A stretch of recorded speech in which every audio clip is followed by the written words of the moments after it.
स्वागत है आपको एक बार फिर से मेरे यूट्यूब चैनल पर।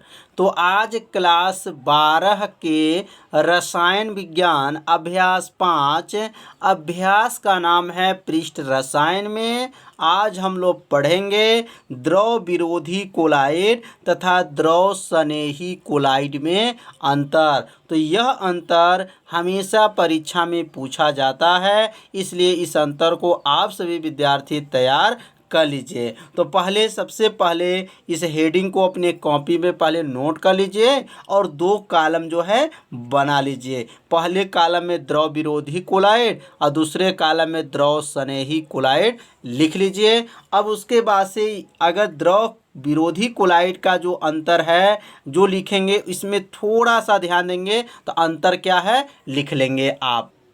तो अब द्रव विरोधी कोलाइड में आप लिखेंगे यह अधिक जल योजित नहीं होते हैं। यह देखिएगा कि यह अधिक जल योजित नहीं होते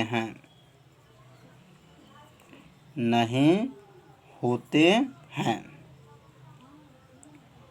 और यह क्या होगा, यह अधिक जल योजित होते हैं। कितना आसान है, बस थोड़ा सा आपको ध्यान देना है, अंतर आपको क्या होगा समझ में आ जाएगा। तो यहाँ लिख लेंगे पहला और यहाँ लिखेंगे यह अधिक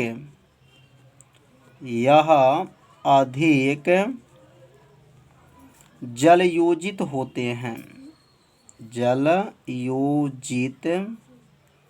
यह अधिक जल योजित होते हैं। पहला अंतर कितना आसान है, यह अधिक जल योजित नहीं होते हैं और यह अधिक जल योजित होते हैं। जल योजित मतलब इसके अंदर जल अधिक होता है और इसके अंदर जो जल जो है अधिक नहीं होता है। इनका कोलाइडी विलयन कम अस्थायी होता है। यह द्रव विरोधी में अब दूसरा अंतर लिखेंगे कि इनका जो कोलाइडी विलयन होता है वह कम अस्थायी होता है। तो यहाँ लिखेंगे इनका कोलाइडी विलयन कम अस्थायी होता है। कम अस्थायी होता है, दूसरा अंतर है। और इसमें लिखेंगे दूसरा अंतर क्या लिखेंगे, इनका कोलाइडी विलयन अधिक अस्थायी होता है।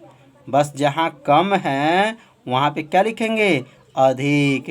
तो इनका कोलाइडी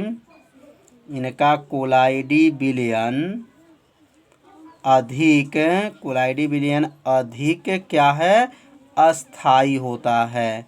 अधिक अस्थायी होता है।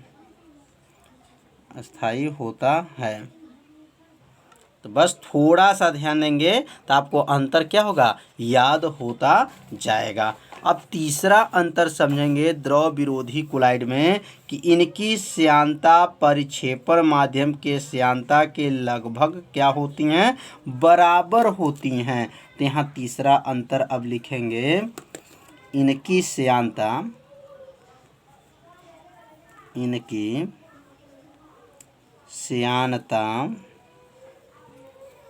परिक्षेपण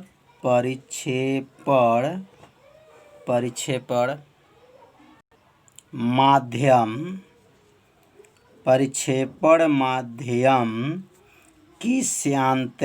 की श्यानता के लगभग क्या होते हैं बराबर होती हैं। लगभग बराबर होती है। लगभग क्या होती हैं बराबर होती हैं। और इसमें जो अंतर होगा तीसरा कि इनकी जो है श्यानता परिक्षेपण माध्यम के श्यानता से अधिक होती हैं।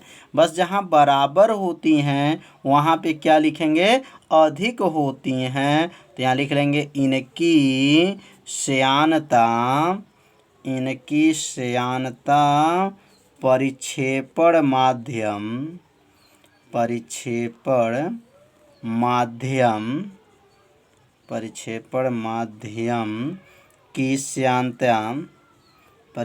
माध्यम की श्यानता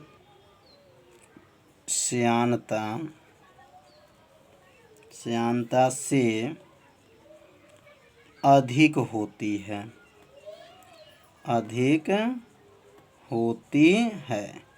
तो कितना आसान ये भी है। इसमें जो है इनकी जो श्यानता परिक्षेपण माध्यम के श्यानता के लगभग क्या होती हैं, बराबर होती हैं, और इनकी श्यानता परिक्षेपण माध्यम की श्यानता से क्या होती हैं, अधिक होती हैं। अब चौथा अंतर समझेंगे। चौथा अंतर क्या है? तो चौथा अंतर है इसमें कणों पर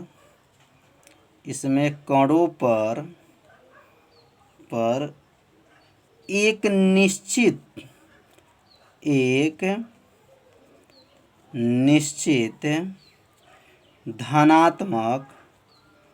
निश्चित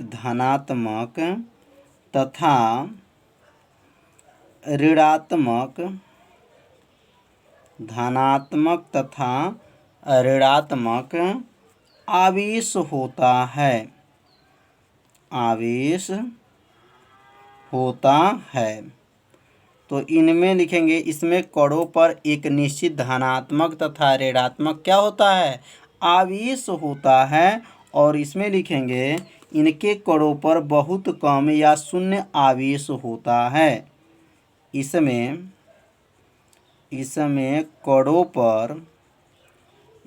कणों पर बहुत कम या शून्य आवेश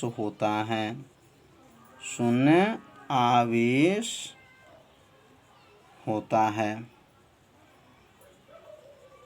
तो अंतर आप सभी विद्यार्थियों को यह अंतर क्या है, समझ में आ गया होगा। नहीं समझ में आया होगा तो इसे एक बार और वीडियो को देखिए, जिससे आपको ये अंतर अच्छे से समझ में आ जाएगा। तो आप सभी विद्यार्थी इसे अपने कॉपी में ज़रूर नोट कीजिए। अब अगला अंतर जो है, एंजाइम तथा उत्प्रेरण में अंतर। एंजाइम और उत्प्रेरण में क्या अंतर है, तो आप सभी विद्यार्थी पहले इस हेडिंग को नोट कीजिए और यह 2 कॉलम पहले बना लीजिए। पहला कॉलम में एंजाइम और दूसरा में उत्प्रेरण। मतलब एंजाइम और उत्प्रेरण में क्या अंतर है, तो पहला अब अंतर समझेंगे कि यह जीवित कोशिकाओं से उत्पन्न होता है। यहाँ लिख सकते हैं पहला, यह जीवित कोशिकाओं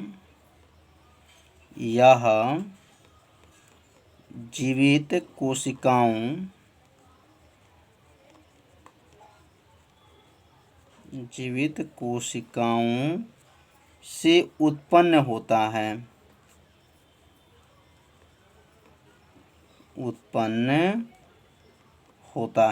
पहला यह हो गया एंजाइम में कि यह जीवित कोशिकाओं से उत्पन्न होता है। यह प्रायः अजीवित पदार्थों में पाए जाते हैं। या उत्प्रेरक में क्या लिखेंगे, पहला यह प्रायः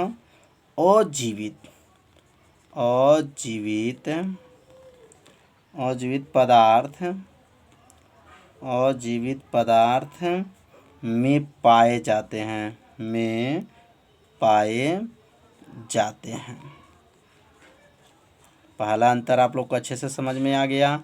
यह जीवित कोशिकाओं में और यह जो है अजीवित पदार्थ में पाए जाते हैं। अब यहाँ दूसरा अंतर लिखेंगे, यह नाइट्रोजन युक्त कार्बनिक यौगिक होते हैं। एंजाइम जो होते हैं क्या होते हैं, तो यह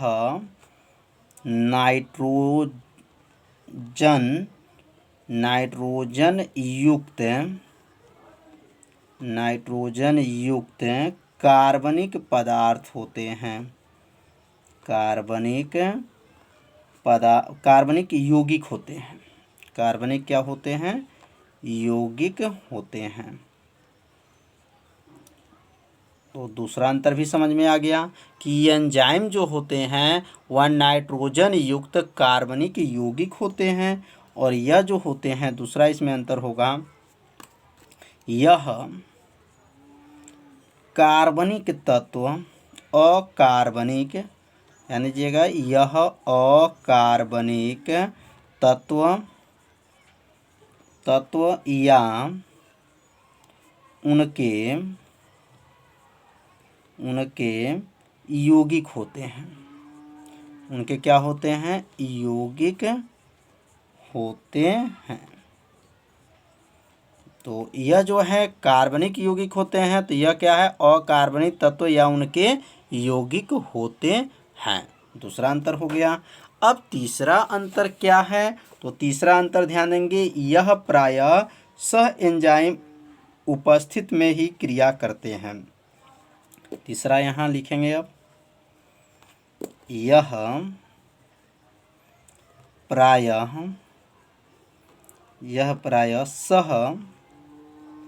सह एंजाइम, मतलब साथ में एंजाइम के साथ जो है, सह एंजाइम की उपस्थिति में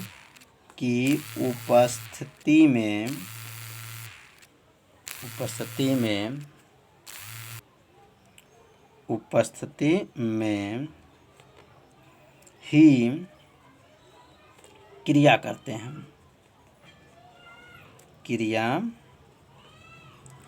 हैं। इसका मतलब यह हो गया कि यह जो प्रायः सह एंजाइम के उपस्थिति में यह क्रिया करते हैं, मतलब एंजाइम जब उसमें उपस्थित रहता है तो यह जो है क्रिया होता है। और इसमें लिखेंगे यह प्रायः स्वतंत्र अवस्था में ही क्रिया कर पाते हैं। ये लिख लेंगे कि यह प्रायः स्वतंत्र अवस्था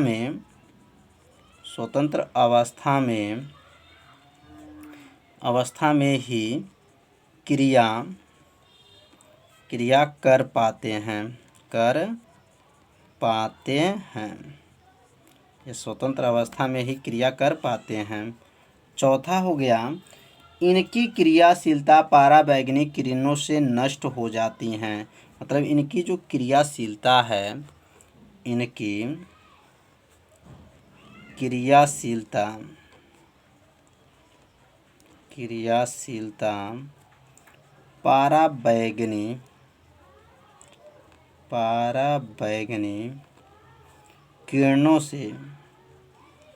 पराबैंगनी किरणों से नष्ट हो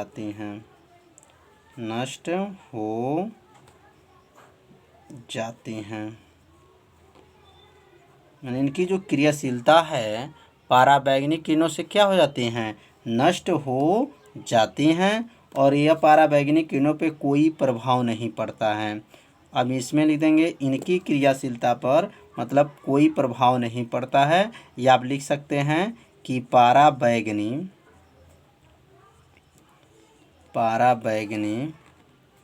किरणों का इन पर कोई प्रभाव नहीं होता। इन पर क्या होता है? इन पर कोई प्रभाव नहीं होता है, कोई प्रभाव नहीं पड़ता है। मतलब इन पे जो है पराबैंगनी किरण जो होते हैं, जिसके द्वारा इन पे कोई प्रभाव नहीं पड़ता है। अब अगला जो अंतर है, लास्ट अंतर है, यह एंजाइम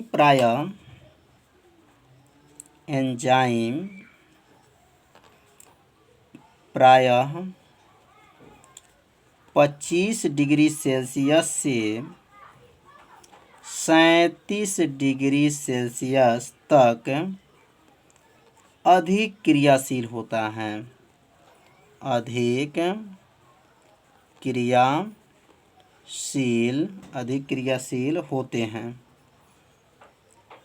क्रियाशील होते हैं। एंजाइम प्रायः कितने पर? 25 से 37 डिग्री सेल्सियस तक अधिक क्रियाशील होते हैं। और यह जो है यह किसी ताप पर कार्य कर सकते हैं। मतलब इसमें जो है टेम्परेचर में जो है अनिवार्य नहीं है। तो ये लिख सकते हैं कि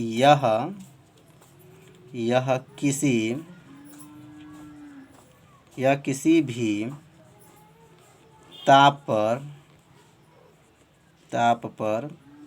कार्य कर सकते हैं।